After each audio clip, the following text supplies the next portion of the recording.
കരയിലെ ഏറ്റവും വലിയ ജീവിയാണ് നീലത്തിമിംഗലം എന്ന് കേൾക്കുമ്പോൾ ഏറ്റവും കൂടുതൽ കോശങ്ങളുള്ള ജീവി കൂടിയാണ്.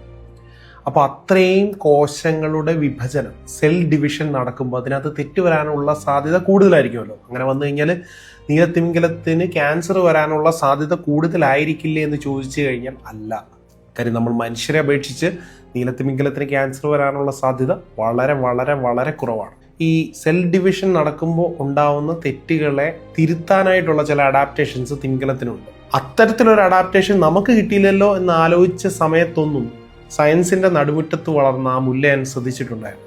2008 മെഡിസിനിലെ നോബൽ സമ്മാനം സ്ത്രീകളിൽ കണ്ടുവരുന്ന ഏതാണ്ട് എല്ലാ സെർവിക്കൽ ക്യാൻസറിനും കാരണം നമ്മുടെ തൊലിപ്പുറത്ത് ജീവിക്കുന്ന ഇൻറ്റിമേറ്റ് ആയിട്ടുള്ള സ്കിൻ ടു സ്കിൻ കോണ്ടാക്റ്റിലൂടെ ഇൻഫെക്റ്റ് ചെയ്യപ്പെടാവുന്ന ഹ്യൂമൻ പാപ്പിലോമ വൈറസിലെ ചില വിഭാഗങ്ങളാണ് എന്ന് കണ്ടെത്തിയത്.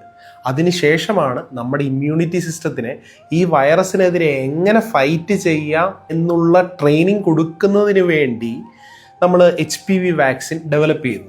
അങ്ങനെ പല വികസിത രാജ്യങ്ങളും വാക്സിനേഷനിലൂടെ സെർവിക്കൽ ക്യാൻസറിനെ ഉന്മൂലനം ചെയ്തുകൊണ്ടിരിക്കുകയാണ്. പക്ഷേ ഇന്ത്യയിൽ ഇപ്പോഴും സ്ഥാനാർബുദം കഴിഞ്ഞ് കഴിഞ്ഞാൽ ഏറ്റവും കൂടുതൽ സ്ത്രീകളുടെ മരണത്തിന് കാരണമായിട്ട് സെർവിക്കൽ ക്യാൻസർ തുടരുകയാണ്.